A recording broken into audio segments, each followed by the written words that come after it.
Boba atukoze bubi nnyo na kulali. Nenga bitambula bito Obote. Mpola. Bitambula bita sides eyo. Ebigenda mu ggwanga obiraba. Buli kimu kirengera nekyetegereza nengamba kale za government yaffe ekyaliko. Eyani. Eyo Obote. Senga miggo. Senga abantu abamu twabatta. Kozo Obote yalita saga. Senga abamu twabatta. Waliwo abantu twatandikiriza kubeerawo nga balamu. Senga mwafadda. Gwiche Owedde twasembeyo kubeera wano. Wakuba torch mu njija ya Allien Skine yajjamu ku stage. Twagenda okumaliriza nga akaliro bamutaddeko akazito. Bannaddiini abamu sigenda gamba bonna kuba bonna sinabalaba abamu bagamba mukulu vayo weetonde tosobola kutyoboola. Bannaddiini abasiru bokka be baavaayo. Teri munnaddiini mugezi ayinza kuvaayo ku ekyo. Teri munnaddiini mugezi ayinza kuvaayo ku kintu Allien Skine kye yakola. Teri munnaddiini nga mugezi okuleka abafere era bonna abavuddeyo bafere. Era kyova ngambye abamu. Munnaddiini ategeera tasobola kuvaayo ku ekyo ekintu okuleka omuferefere. Jjukira abafere bo baki bawalaala naye omunnaddiini omugezi tasobola kuvaayo because akakabonero akamanyi. Omusaalaba gumanyiddwa mu nsi yonna ate emisalaba gya bika bingi. Buli mwana n'omusaalaba gwe. Ekyokubiri Yesu si yekka gwe battira ku musaalaba naye Yesu yekka yaguwangula. Otegedde ako kaali kalabba k'Abayudaaya. Ako kalabba omusaalaba kalabba k'Abayudaaya era abantu kyabanga kikolimo kyabanga kikoligo okusiba kalabba okuteeka kaki era ebyo Yesu bye yawangula kubanga ekiseera ekyo abagezigezi nga maze okusiikasiika Yesu baagadde okumutta kubanga yali yeeyita kabaka ate nga waliwo bakabaka abaaliwo. Bwe baamusiika ne bamusiikasiika nga bayita mu mateeka agaaliwo ne bamuteeka ku ki? Ku kalabba kaabwe. Ne bamuteeka ku kalabba kaabwe. Kaaliwo tekatandikira ku Yesu. Era ne lwe bakomerera Yesu waliwo abalala babiri be bakomerera ku olwo. Era yali bw'ati nga waliwo amuli eno waliwo amuli eno.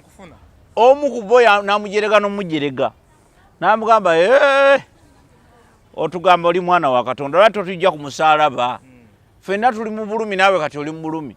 Omulala n'amugamba nti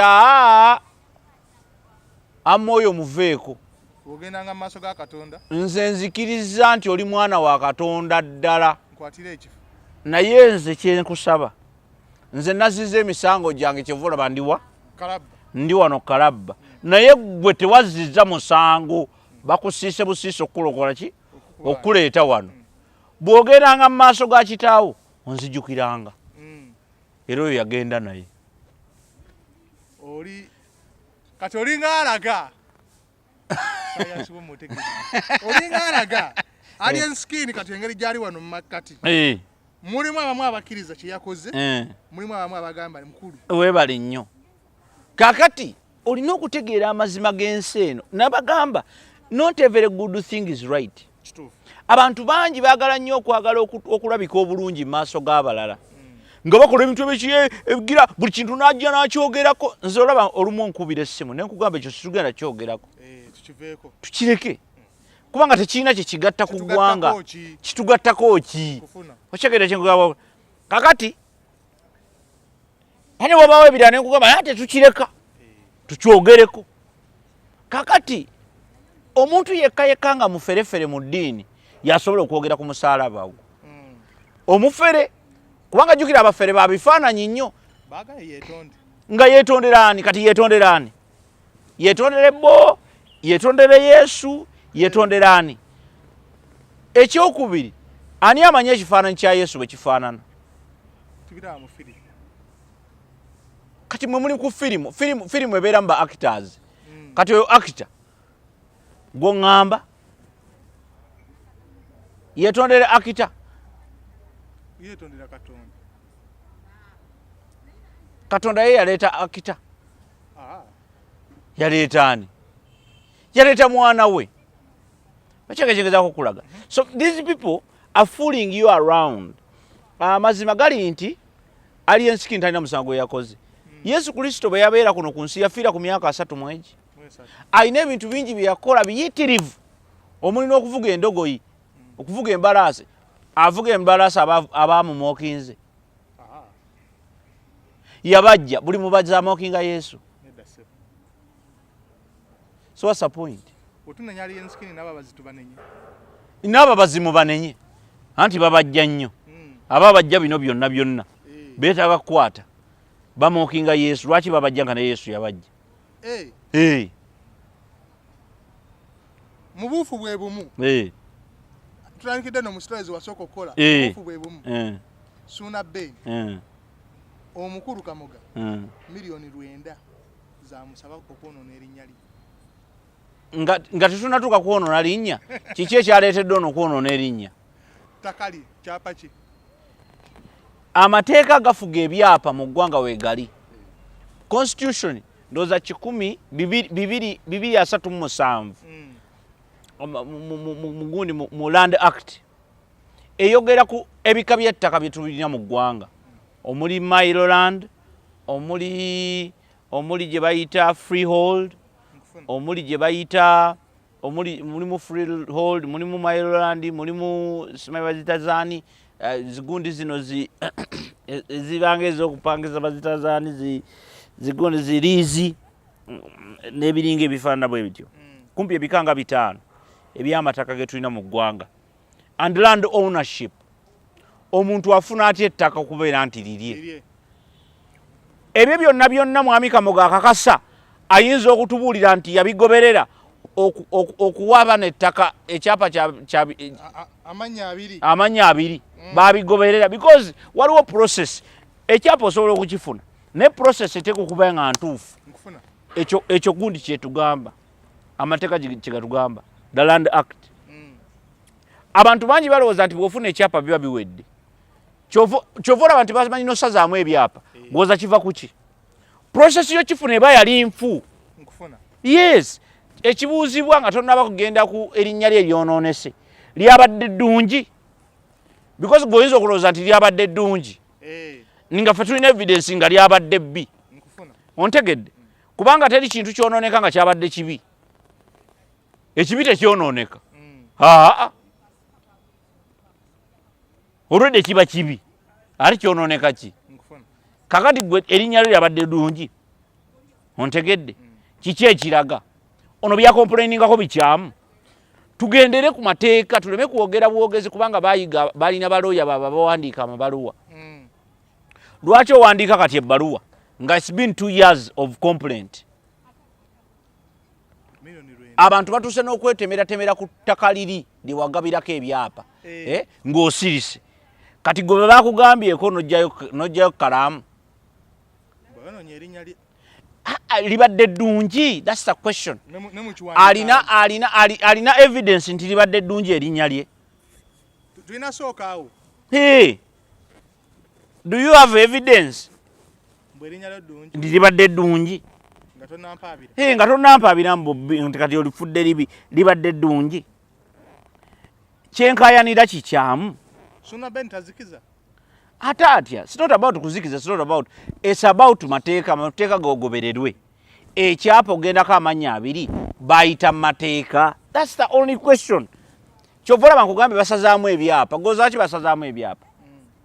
Okufuna ekyapa abantu bagenda ne beerabira bo balowooza nti okufuna ekyapa ekyo ekisembayo. No, osobola okuba n'ekyapa olwaleero enkya n'otaba nakyo. Nga bamaze okunoonyeza ne bagamba nedda waliwo ekitaagobererwa nga kino ekyapa kikolebwa. Kiki what happened? Because sisuubira nti abantu babiri bakwata ekkubo ne bagenda ewa bulooka nga mwami Kamoga ne bagamba nti tuzze ggula kyapa ne baggulako ettaka n'obateeka ku kyapa ng'obabuuziza nti bana nteekeko kubanga abantu abamu bagulira ne bannaabwe ettaka. Tokimanyi ekyo? Bw'oba onookyusa ekyapa oba onookiteekako erinnya ly'omuntu oba onookola ki buli omu alina okukola ki? Okumanya. Ate kyovola nti bo they are consultants. Mwaki bayita consultant?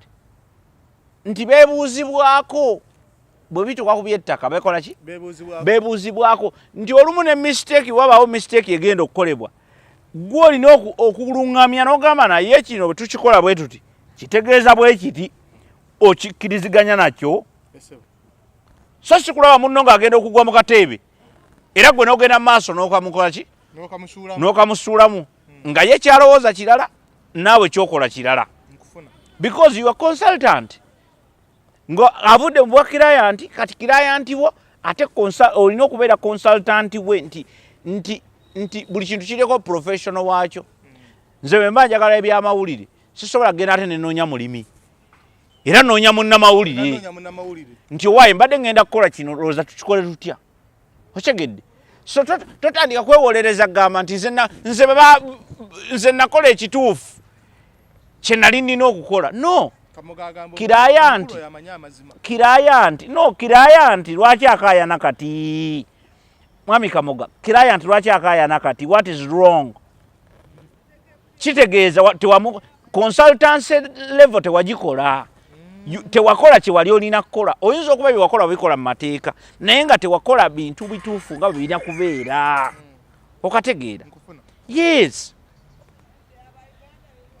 ago gemaki ge mazima so tuleme kwebuzaabuza na kwesiriwaza okyegedde tutegeere butegeeze nti waliwo ensobi eyakola ki eyakolebwa muli kugenze olinga alaga mbukamoga aveyo ayogera amazima yes it is long overdue okyegedde aluddewo okyegeera kyengeza kukulaga it is long overdue aluddewo okuvaayo tubuulira amazima what really happened ekyokubiri abantu balina okuyiga ebintu ebimu amateeka nakugambako wano olala amateeka abantu bagakwata ne bagakola bwe bati olw'okuba bo balina kye banoonya ontegedde etteeka osobola ditwistinga to benefit your agenda naye si kyekibeera ekituufu okitegedde si kyekibeera ki ekituufu kati abantu bangi bakozesa nnyo ako akakodyo oli atwistinga amateeka okusiriwaza Suuna beni si mukugu mu by'ettaka so kati ye bw'abanga kiraya nti najja nagamba njagala kino n'kizuula oluvannyuma nti si kyekyo gwe ne bw'ojja n'otubuulira mwami Kamoga nti oyo yasayininga watyaye senga yasayininga kyataategeera okitegedde bine kwegamba tulina okubaamu nakali ak'obuntu ontegedde akatalowooleza mu mbeera yagamba nti kasita yasayininga kituufu mu mateeka ayinza okuba yasayininga naye kye yasayininga yali akitegedde nekyekitegeeza kubanga gw'oli consultant kyova olaba teyagendayo neyenoonyeza ettaka eyo mu babulooka batategeerekeka yajjawo eri omukugu kubanga omukugu omulimu gwe kugamba osobola okgenda mu ddwaliro ng'oli mulwadde ng'owulira omutwe gwe gukuluma n'omugamba mpa omugwira oba empiso gikuba ku mutwe wano gikubewo oba ng'owulira omutwe gukola ki gukuluma musawo n'akugamba nti ekikulumisa omutwe kiri mu lubuto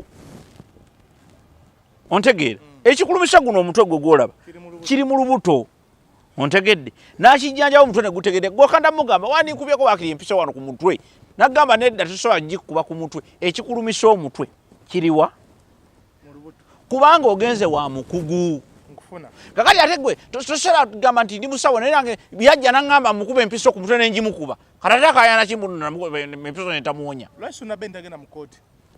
wuliriza amateeka gali bwe gati nkugambye olinga amaze otwistinga etteeka n'alitunuza ye gyayagala otunuza ne bw'ogenda mu kkooti likukwata kati yakugamba wasayininga naye kye nasayininga kyekyo kye nali njagala osayininga Kamoga agamba mwasayininga yes kati ye kye yeekwasa agamba basayininga yes kubanga Suuna beni wamusayiningisa kuba si mukugu wamusayiningisa ekintu kyatalina kusayininga kati ate gwe kye weekwasa kati yasayininga naye nga ate yajja wa mukugu okitegeera kyengezaako okukulaga so the idea then goes beyond nti bino ebintu birimu obuntu okitegeera kyengezaako okukulaga so kati whatever happened but if Suuna beni is not happy with it ekyo kye tuyinza okukkiriziganyako nti oba oyagala oba toyagala Suuna beni si musanyufu n'ekyakoza ki n'ekyagenda mu maaso. Ekibuuzo ekibuuzibwa bwe yali akikola yamanya nti kyakola kyekyo. Then Mwami Kamoga gwe nga consultant mu by'ettaka, what did you do? Wamuyamba nga bwe yali akisuubira? The answer is no. Bwe baba baagala, doesn't matter. You guide, waliwo kye bayita guidance, okugaidinga omuntu. Ontegedde? Oli olaba kugaidinga ku kintu ekitamukwatako. Ontegedde? Nakugaidinga nagala naye olaba ensonga eyo gikwate bwoti ne bwotya ne bwoti. So kakati Suuna Beni ne waba ya signing emirundi 10. He has a right to complain because tamanyi yajjawo gwe omukugu omuyambe wamuyamba. Awe wali obuzibu. So si bino byagamba banaye tuve mu bintu by'okusiriwaza abantu n'amateeka. Amateeka gagamba amateeka anti ya signing ati kye ya signing yakitegeera kati gwe consultant wakola mulimu ki? Oli wajja mu ddwaliro ng'oli musawo yakubulira eddagala ly'omuwa. Kugambe otuukayo mu ddwaliro nga gw'okaaba nnyo omutwe omusawo n'agamba guveeko gwogwo omutwe gujja kuwona ekizibu kiri mu lubuto. Ontegedde? Ogenda mu ddwaliro ng'okibye bukerenda ne bakola sajjale. Kyekyo lwaki mu nsi tulinamu abakugu? Kyono mukugu mu kino, ono mukugu mu kino, oli mukugu mu kino. Kati nze nzize ewuwo ku by'ettaka njagala poloti yange. Otegedde? Bw'okyanze by'okyanze ombuzaabuziza wano nawani ate mukolewe muti ekyo kikwatagana ne kye nali njagala. Because at the end of the day twagala results. Kino ekiriwo Suuna Beni kye yali ayagala? The answer is no. Ezo sente bazaagala. Emeka ajja ddufuna olwenda ayinza oddufunira ne mu change anti nkubulidde ajja ddufuna ajja kulufuna. Kankolera ekintu kimu, ebyo ebintu by'okusiriwaza abantu era abantu bangi bajja tusiba oba bajja kusiba naye amazima go gabaawo ate amazima tegadiscussingibwa. Ebirala abantu so be discussing but you cannot discuss the truth. The truth is always there. Era teyeetaagako buyambi bwonna. Okategedde? Kyekyo. Tugende wa Bebe Cool na Alex Muhangi. Emabegako Alex Muhangi lwakubeera nkyalabula Suuna Beni ng'oyogera naddala mu kamera oba oyogera n'abantu kati abantu bangi bakunoonya ate bakunoonyako minoko. Weewala okuyisa mukazi wo mu kamwa mu ngeri evvoola. Ukyewalire ddala kireke. Amazima tegeekweka. Amazima gasobola okulwawo ne bwe gavaayo ate gajja mu full swing. Ontegedde? Amazima go tegeekweka, teweetawaanya na bino birekere Katonda. Bino tebimusumbuwa, abirekere Katonda. Okyegedde? Abirekere Katonda, Katonda ajja tukozesa byonna. Tujja kutegeera amazima gaali luddawa, ensobi yakolebwawa.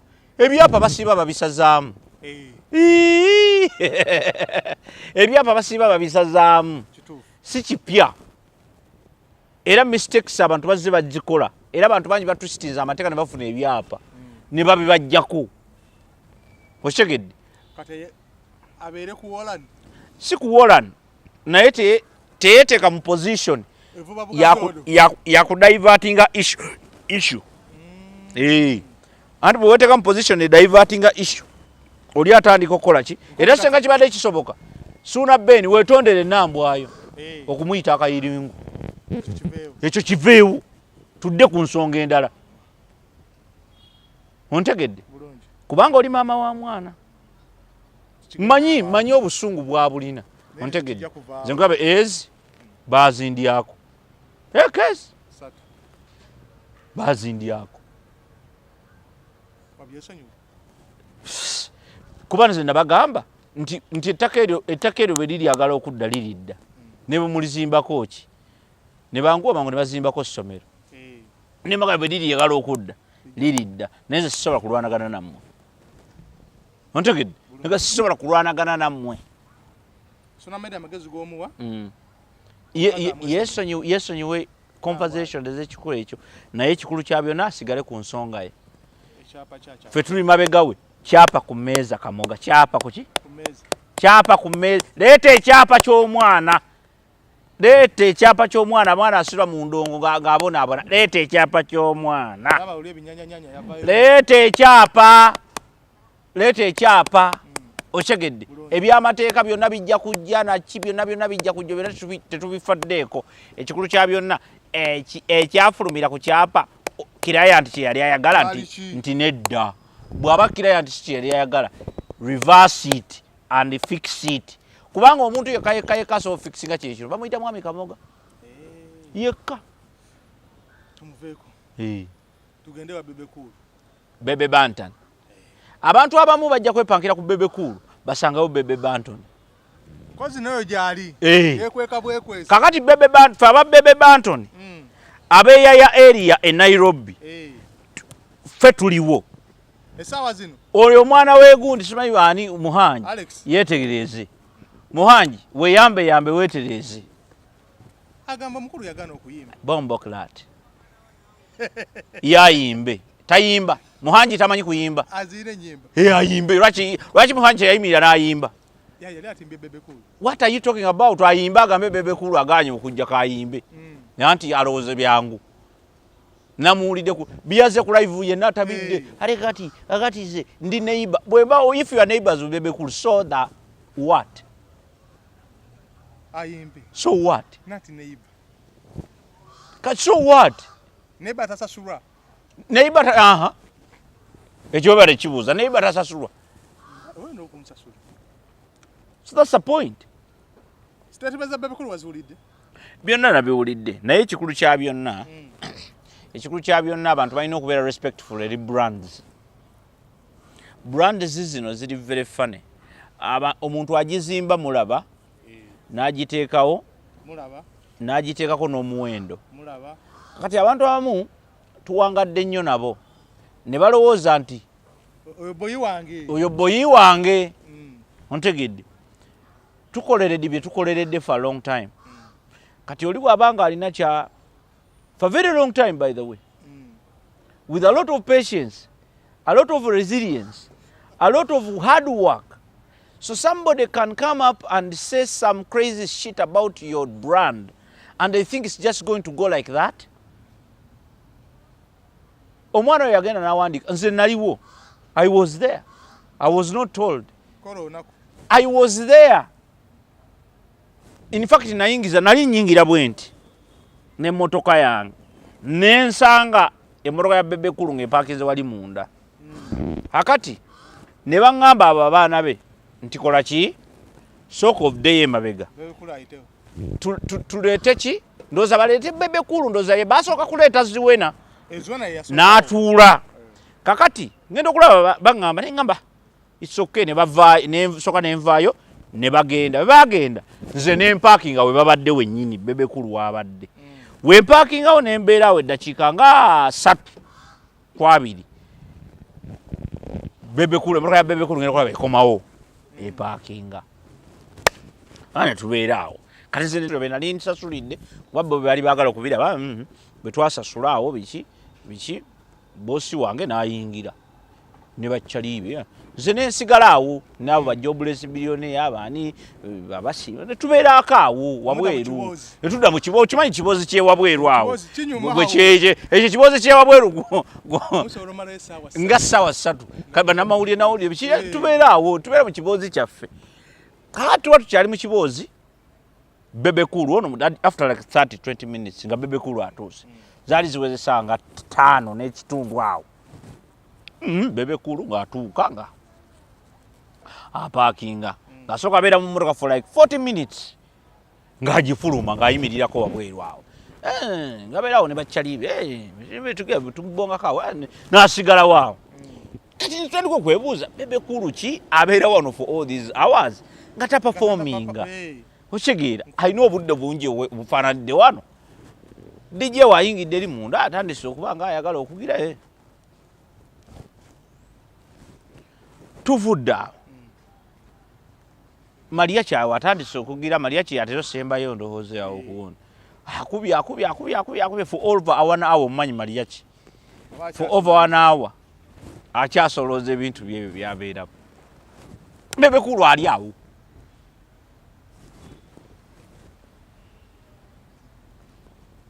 Ntandika nze okuwunyiriza ekitali kya bulijjo. Noyitamu. Anembeerawo nze nali nkyaliwa. Kaakati byonna nga biggwa. Nga Maria kyava ku stage. Ng'atuuka ne wano we tuli. Nga naye atandika ajoyininga ekiboozi kyaffe. Nkufuna. Ekiboozi kyeyongerayo ma? Maaso. Ebekulu tayingira. Finally ngenda okulaba nga ziwe noono. Afulu. Ampitako awo. Ne mmanya omukulu tagenda kuyimba. N'agwa mu mmotoka.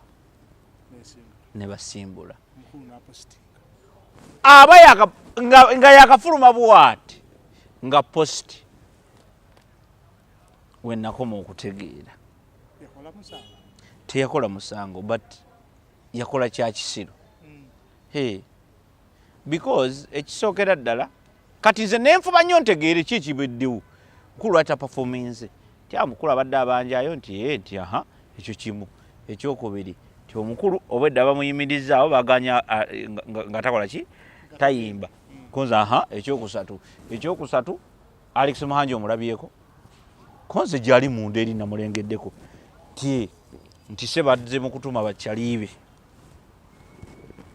Mukubukinga ani abukinga abayimbi. Ye. Kuchifo yatuma mulala. Yatuma balala. Tewali sente mugamba gyayimbe. Oyo neighbor. Oyo neighbor. Neighbor talia. Naafuna doozi ye. Kamanyiiro. Abavubuka balina akamanyiiro. They don't respect brands. Kubanga olina okukakkana n'ogamba wange. Omanyi waliwo ebintu ebimu bye twogerera mu nsonda. Nze bwe mba sina mutwalo gwa transport. Nkuzza bbali wene nkugamba owaani. Olinamuuko omutwalo.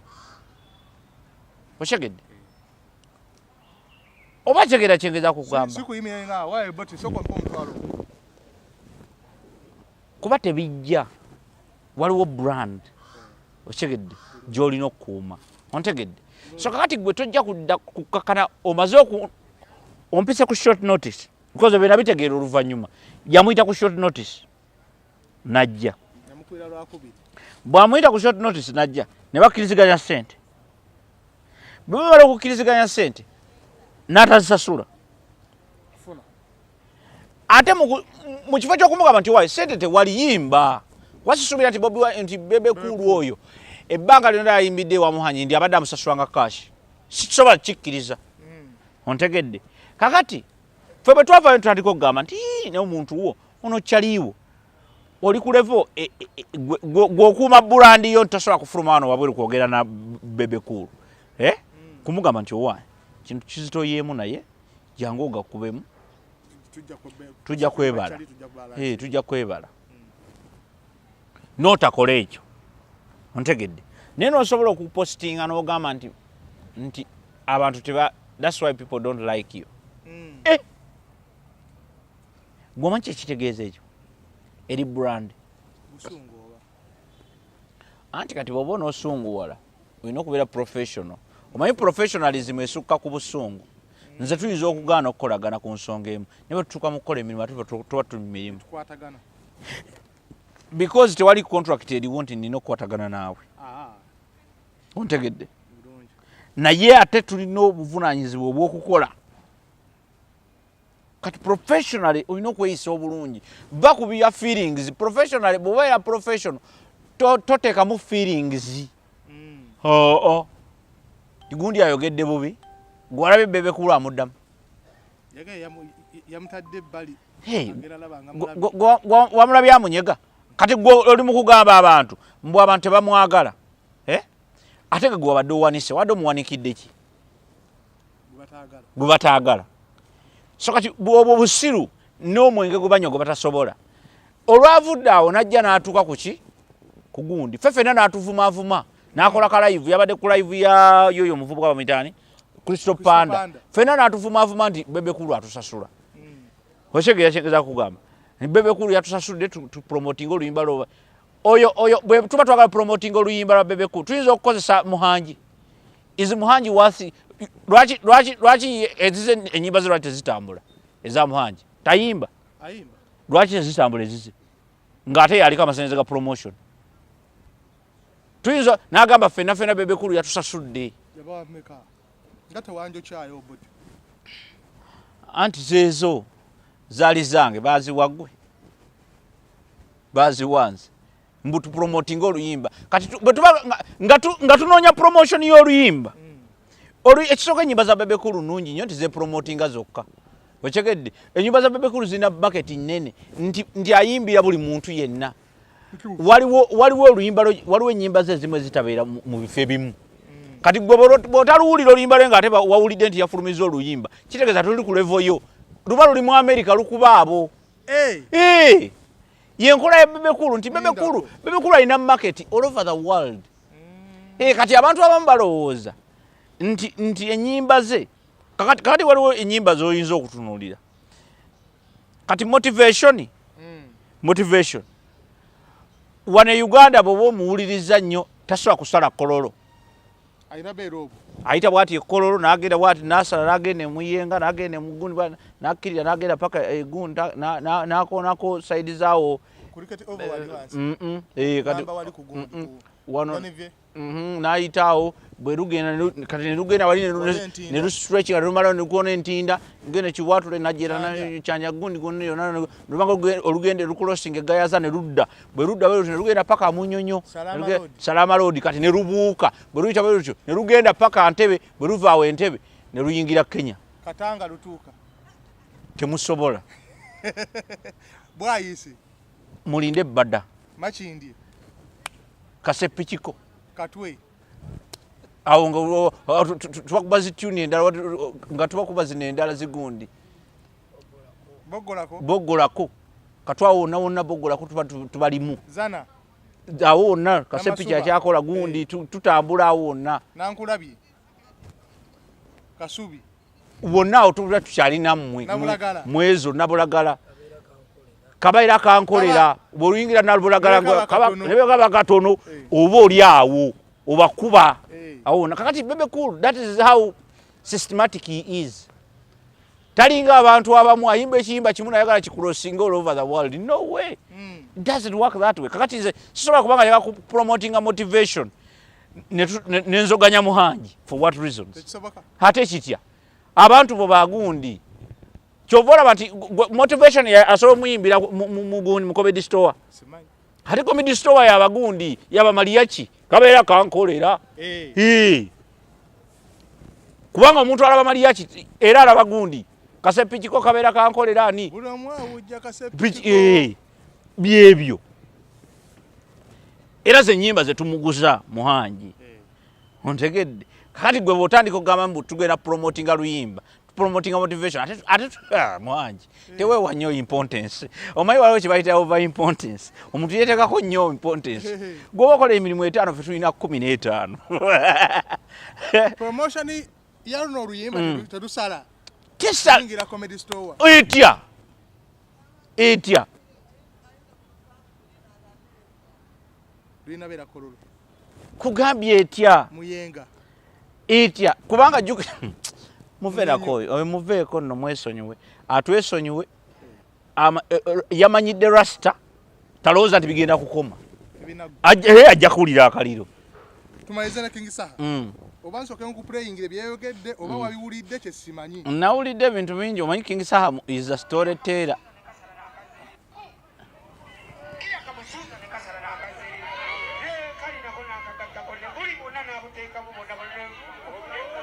Neno mwana jagwe ddalo nga tategedde anti nkubuulidde bwe bati bagenda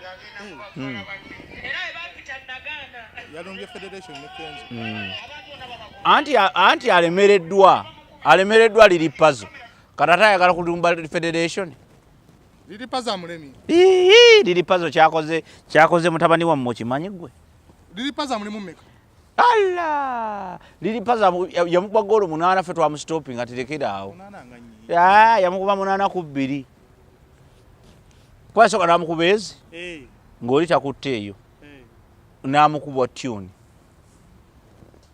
yamukuba tune kabuna mawanga abaana ne bagiweekera nako ebigambo yamukuba tune kiki ekikuddusa nga tewali agoba kati wanadduka misinde teri amugoba wasanga wawunya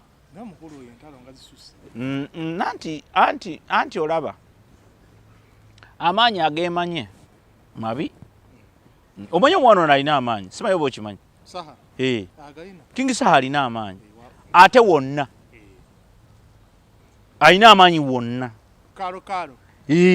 alina amaanyi mu music alina amaanyi ku street alina amaanyi mu government alina amaanyi mu opposition oyo ye Saha anti kati mwe mwamanyira biri bye boogera simanyi muko simanyi biki sebyo bisingakaawo ebyaddala naye kankikumi aweera alina amaanyi mu bintu bina musicale mulungi ku street kwali otegedde abantu bamuwulira otegedde alina amaanyi mu gavumenti ne mu opposition mwali essaawa zino olutalo kati ayambalidde Kenzo tamusobola Kenzo yabalema bonna yabalema kati bw'obanga totegeera gwe oyinza okulumba Kenzo is too big buli muntu yepankidde ku Kenzo amaziza akolagana naye Kenzo yategeera kye yali yeetaga mu ggwanga muno aga kintu eki sente aweetaagisa okukaaba akaaba aweetaagisa okusinda asinda aweetaagisa okufukamira afukamira aweetaagisa okukaluba akaluba tamera malala mbu sijja fukamira Kenzo can go as low as you can wish and he can go as high as you can imagine ontegere kigeza kukugamba so the idea is Kenzo muyaye nnyo tebamusobola agamba era kati bino byayogera birungi nnyo ng'omaze okunywa enjaga ojjudde omutwe gwonna gujjudde binyuma nnyo kuba ne boyogera baba batamidde kati baba basobola okukuwaga naye mu byaddala ng'ebyaddala byazze byabadde byakiro mu bbaala naye ng'ebyaddala bizze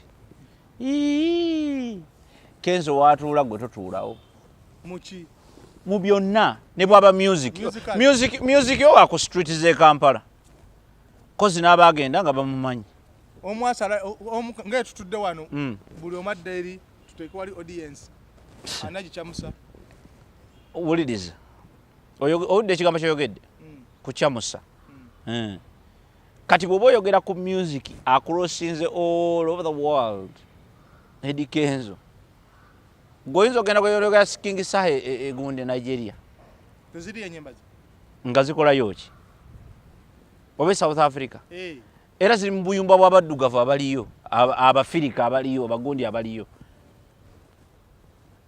gago ge mazima omusana talina mawuna mawanga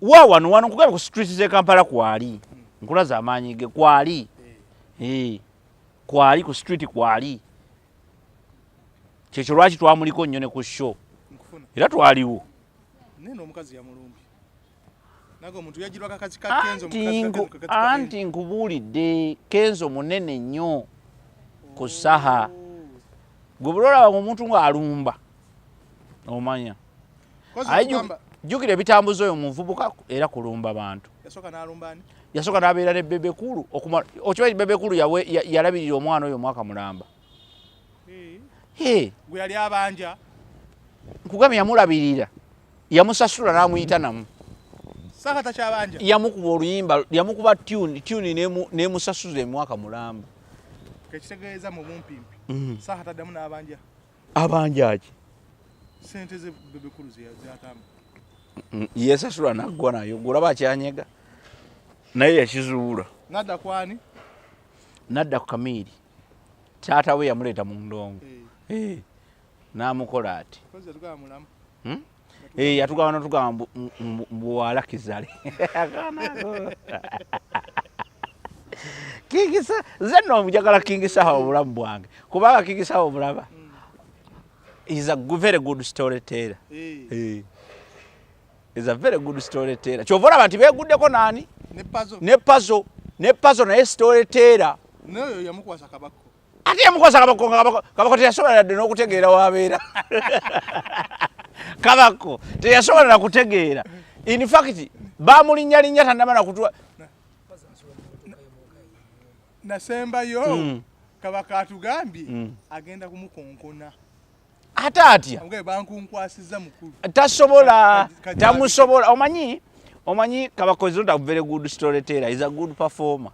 Kati Kabako mulungi nnyo ng'akutta akazindaalo nga atandise okuyimba naye bw'ava kazindaalo k'okuyimba bino bye atalina kyasobola olaba n'ettaka lyali mulemedde busaabala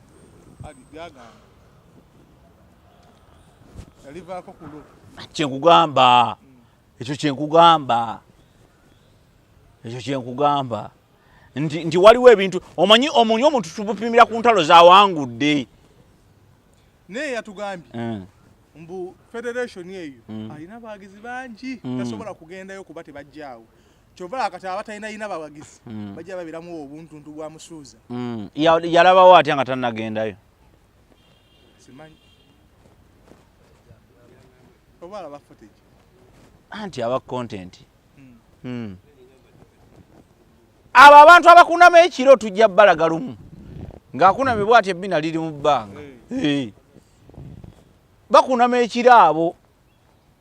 ekiro abo omukulu ono yazzeemu n'amugamba omwana oyo atugamba abeera bamuzaala masaka wa mwana ki Kenzo atubuulira ekituufu wa Masaka ludda wa Masaka munene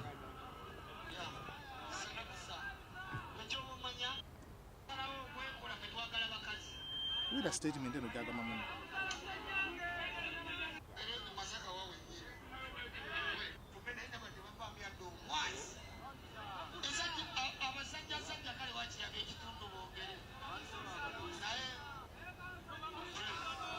tolaba nti abadde ajjudde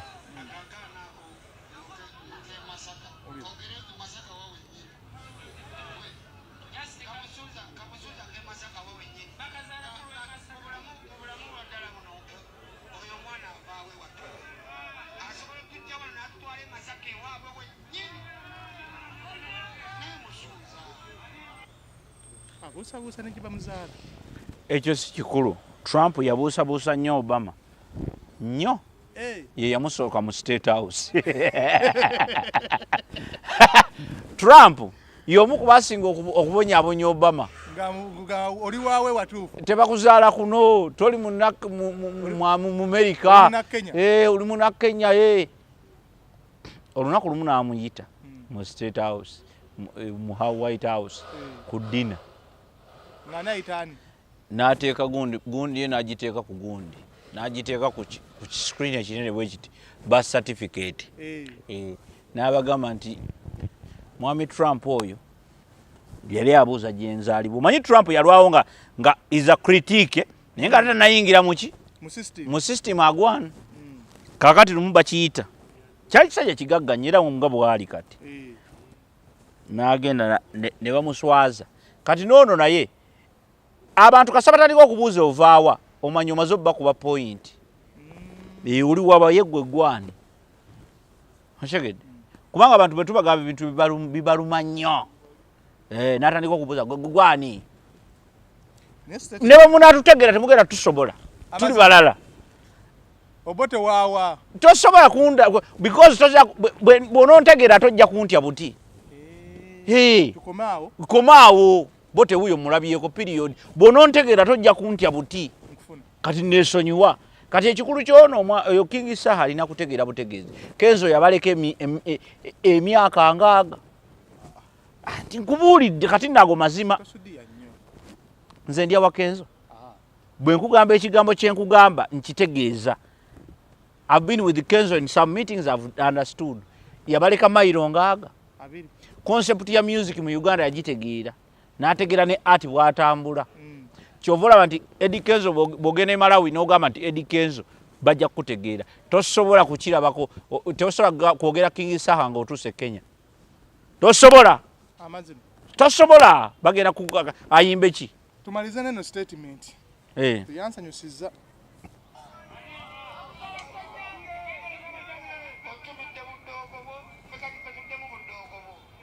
Tugenda tutuukawo.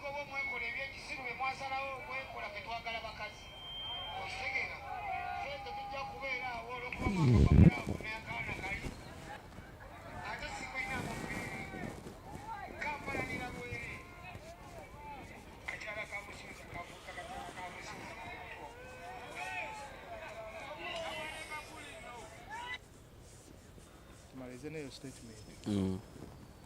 Gundi ya bunafu. Gundi kabonero ka bunafu. Nti oli atandika okunoonya waana akugirira. Oveeko. Obote agaviiri kubanga awulira omutuse kugumba. Amalevu. Alaba oli scientific nnyo. Kakati Kenzo yabasinga abo bonna. Ali very scientific. Oshegedde. Very scientific. Oshegedde. Abasinze art and the science of managing music industry. Essaawa eno gundi yabeeranga wano. Eyo gy'olaba eyo gundi. Funding eyo yandibadde ejjanga wano. Jam session. Yali erina kuba wano. Ebeerawo ku Mande. Eyo yafa. Eyo yakweyiya. Yali erina kubeera wano. N'abaana bennyini tebamwagala bano. N'abaana bennyini tebamwagala. National Theatre? Nabo tebamwagala. Ate si National Theatre wabula gundi kati waliwo entities waliwo batula mu office eyo. UNCC. Kati UNCC National Cultural Center. Nengamba gwe bagita NCF National Cultural Forum. Tebamwagala? Ne Uganda Musician Association. Wachegedde. Uma. Nabo batuula wano. Era byebyo. Atono java jukira yeye simbi na wonga yagala kuba bwa chairman. Okategedde. Kati otandise okategeera. Ndowooza otegedde obulwadde obuliwo. Naye omukazi atangonje mu bintu bino. Omukazi amuje mu bintu bino. Akanaafa tekawulira ng'ombe. Essaawa yonna. Obaleka abavubuka bakyali jjukira n'enjaga kagwe ku kintu njaga ekintu ekikujjako n'obeera nga tokyali ggwe tokizalawa tokizalawa anything can happen okyegedde ombuuziza babikozesa statement yazogedde saa mmeka kikulu nnyo otegeera obudde ki bwe yayogereddemu waliwo batamugirako hadiisi waliwo ekiseera bwe batamugirako hadiisi kati awo walabye nga yenna eriiso limyuse yenna akanula bwati takyabitegeera ayogera bino ayogera biri abantu boogedde but at the end of the day results ze twagala mugende mwembye Malawi tubagulire tiketi mugende Malawi bakwate bebe kulu buli gwavumye bakwate bebe kulu bakwate Chameleon bakwate Edikenzo tubawe tickets bagende Malawi bajja kwaniriza bano bonna balowooze nti ono yazze bakubirangatto ebyaddala